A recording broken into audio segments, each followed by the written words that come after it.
Bonjour, je vous ai fait une petite vidéo le 14 parce qu'il y avait des choses intéressantes dans le ciel, notamment une nouvelle lune, une éclipse et pas mal de choses qui peut-être vous aident à comprendre ce qui se passe aussi à l'intérieur et à l'extérieur en ce moment. Donc je voulais aussi vous faire une vidéo sur la conjonction Jupiter-Saturne dont on parle beaucoup, et c'est vrai que moi ça fait déjà au moins un an que j'en parle parce que c'est un grand événement. On va dire que Jupiter et Saturne sont les deux opposés qui ont un trait avec autorité et sagesse. Jupiter étant plutôt l'aspect bienveillant de l'autorité et Saturne plutôt l'aspect contraignant. Et donc il y a toujours ce double mouvement dans l'univers d'un univers infini et d'une rétractation possible. Et en astrologie, on utilise la conjonction Jupiter-Saturne qui se renouvelle tous les 20 ans et qui change de signe tous les 20 ans pour déterminer un petit peu que va être l'humanité pendant ces 20 prochaines années. Et donc cet après-midi, je suis allée faire 3 courses à Leclerc et j'ai vraiment vécu quelque chose d'assez horrifiant. Il y avait une mère avec son fils et elle n'arrêtait pas de le sermonner, mais comme on sermonne un adulte, comme on a une prise de bec avec un compagnon, et le gamin, il devait avoir 5-6 ans, et je me disais, mais être assommé comme ça, de remarques désobligeantes d'une mère pendant 18 ans, ça nous fabrique vraiment des adultes qui n'ont aucune valeur d'eux-mêmes, aucune estime. Elle n'était pas particulièrement perverse, cette mère, mais c'est juste qu'on ne peut pas se faire sermonner comme ça en tant qu'enfant. En plus, quand on sait qu'un enfant de 6 ans n'a même pas la possibilité de se souvenir ni d'hier ni de demain, puisqu'il est encore en onde alpha et qu'il se promène dans un présent. Tous ces tourments auxquels le soumettait la mère, mais j'en avais vraiment mal pour lui. Et je me suis dit que c'est certainement quelque chose de cet ordre qu'on est en train de traverser aujourd'hui. On, avec ces deux planètes, chaque fois qu'elles changent de signe, elles donnent le ton de ce que va être les 20 prochaines années.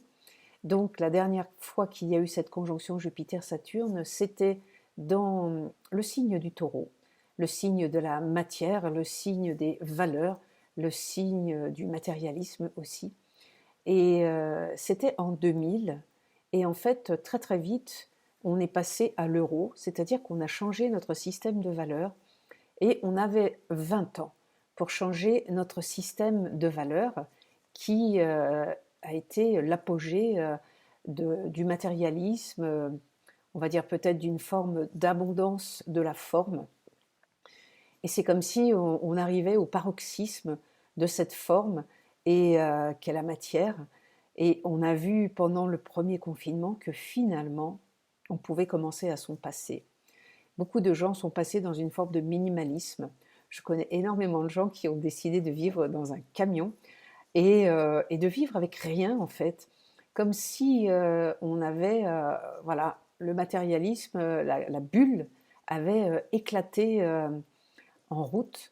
Et c'est comme si on pouvait revenir à des valeurs plus terrestres comme la nature, voilà, des choses vivantes, plus que des objets préfabriqués. Comme si maintenant on pouvait avoir tout pour rien. Et en fait, c'est parce qu'on n'en a plus vraiment besoin.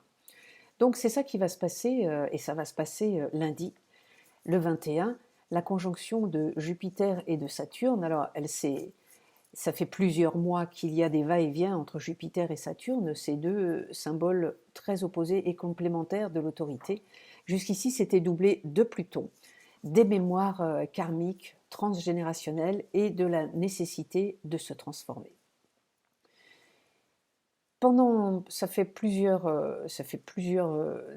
je ne sais pas comment on appelle ça, 20 ans, ce ne sont pas des décades, hein, plusieurs cycles de 20 ans où il y a eu beaucoup de cette conjonction dans les signes de terre, mis à part en 80 où c'était dans un signe d'air, c'était dans la balance, et ça a déterminé entre 80 et 2000, ça a réglementé toutes les formes relationnelles, tous les mariages, les pax, les autorisations pour les homosexuels, les transgenres, et donc c'est ce qui, voilà, c'est ce qui a été le plus marquant entre 1980 et 2000.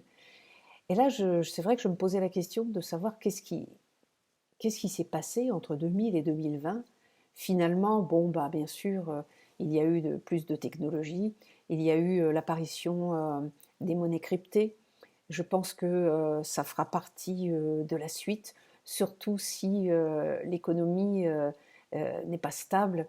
Il est bien possible qu'on ait recours à ces monnaies cryptées, bien que pour le moment ce soit particulièrement une source d'arnaque. Chacun est appelé à être super vigilant tant qu'on n'a pas de structure et qu'on ne comprend pas exactement de quoi il s'agit. Donc cette conjonction va se situer dans le signe du Verseau. C'est la première fois quasiment depuis la sortie du Moyen-Âge. C'est quand même intéressant de savoir que, en fait, symboliquement, on sort du Moyen-Âge et on rentre dans l'ère du Verseau qui symbolise en fait l'humanité, la proximité des humains, de l'amitié, du faire ensemble, pas dans le Larzac avec des vaches et des chèvres, parce que tout le monde a essayé ça dans les années 60, 70 et 80, mais il n'y avait pas assez de travail de fait à l'intérieur, il n'y avait pas assez de nettoyage de mémoire de fait, et donc toutes les ombres ressurgissaient dans les communautés. Là, au niveau du Verseau, on rentre vraiment dans une communauté, mais avec sagesse. Je pense que ça va être les 20 prochaines années, il va y avoir un mouvement entre les humains, comme si en fait on pouvait se reconnaître l'un dans l'autre plutôt que de se faire la guerre. Et du coup, en trouvant cet espace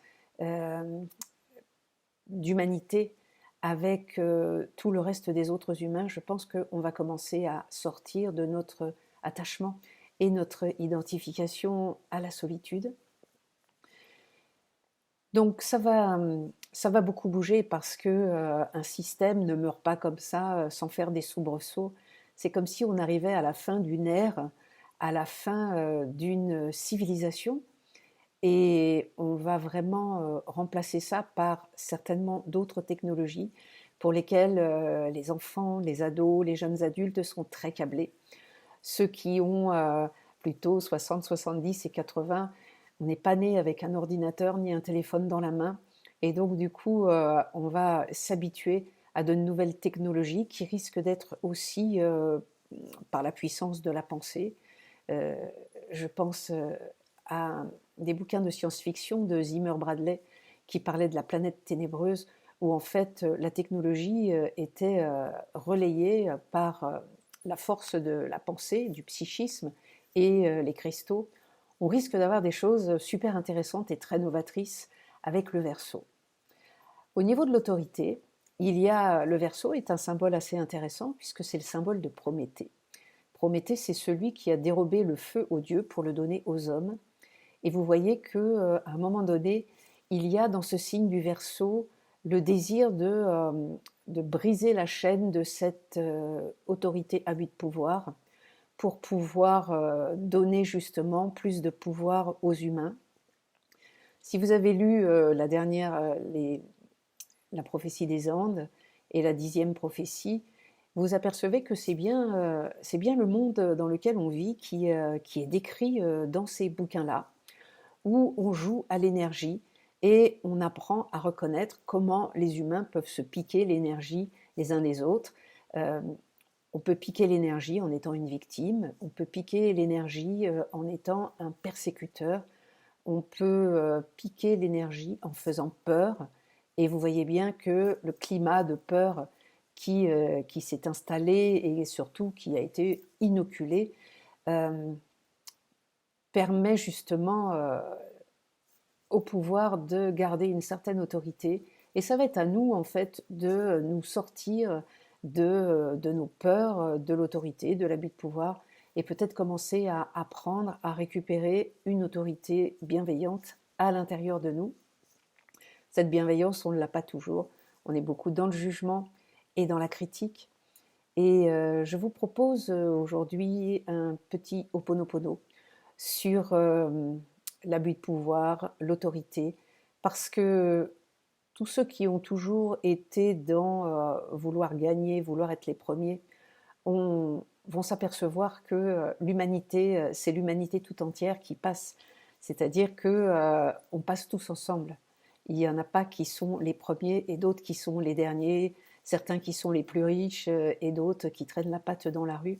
L'humanité, c'est compact et on ne va plus pouvoir essayer de tirer son épingle du jeu. C'est tous ensemble, comme si on avait tous rêvé de ce moment-là. Donc je vous propose un petit Ho'oponopono qui va peut-être vous parler. En tout cas, je me base sur ce que j'ai vu à Leclerc et sur ce que je sens que j'ai besoin de travailler. Moi, il a fallu que je me batte avec quelques mémoires à l'autorité en matière de communication parce que j'avais vraiment des problèmes de connexion. J'avais beau avoir 2 opérateurs, il n'y en avait pas un mieux que les autres, évidemment, puisque c'était ma mémoire. Et il a fallu que je montre les dents, que je menace, que je fasse ma méchante pour pouvoir obtenir gain de cause. Et en fait, je l'ai fait avec beaucoup de conscience. Et je me suis aperçue que le monde des bisounours, où on essaye d'être gentil et de faire ce qu'il faut, n'est plus d'actualité. On essaye d'être vrai, et quand il y a un abus de pouvoir, et quand il y a quelque chose qui n'est pas aligné, on peut le dénoncer à partir du moment où on a nettoyé à l'intérieur de soi les mémoires responsables de cet abus de pouvoir. Voilà donc une forme de prière pour ça. Vous parlez à votre petit ou votre petite à l'intérieur, cet enfant subconscient qui porte vos mémoires et celles de l'humanité.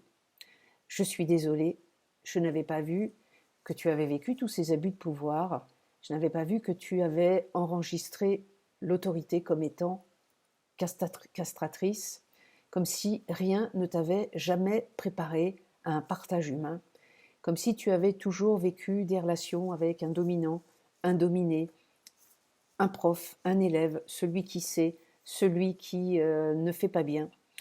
Pardonne-moi de me plaindre aujourd'hui de l'absence d'une autorité gouvernementale qui serait bienveillante, à la hauteur et dans le respect. Alors que tu me dis que ce n'est pas du tout ce que tu as vécu, toi aussi tu as vécu une autorité castratrice ou totalement inconsciente dans ton enfance, et ce sont juste des mémoires que j'ai à nettoyer. Je te remercie de m'envoyer ce climat complètement chaotique en ce moment. Ça me rappelle bien la débandade de mon enfance et la nécessité de trouver une autorité bienveillante à l'intérieur de moi. Je te remercie, je t'aime. Je vous souhaite un très bon week-end et puis voilà, c'est lundi, la conjonction Jupiter-Saturne. Ça ne veut pas dire que à 14h02 tapante, vous allez entendre un grand boom parce que c'est la conjonction qui déboule. Mais soyez simplement présents au fait que beaucoup de choses sont en train de bouger en ce moment, des choses assez sympas qui arrivent dans votre vie, et même si le chaos de vos histoires se répercute dans le monde, ce qui ne manquera pas de se passer dans les prochains mois, sachez qu'il n'y a pas que Saturne qui est associé aux mémoires karmiques, il y a aussi Jupiter qui est l'abondance, la générosité. Et donc, restez dans ce travail intérieur sans trop vous préoccuper de ce qui se passe à l'extérieur, sauf quand vous sentez que ce n'est pas juste. C'est aussi l'heure de dire ce qui ne vous convient pas. Voilà, je vous retrouve très bientôt pour de nouvelles vidéos.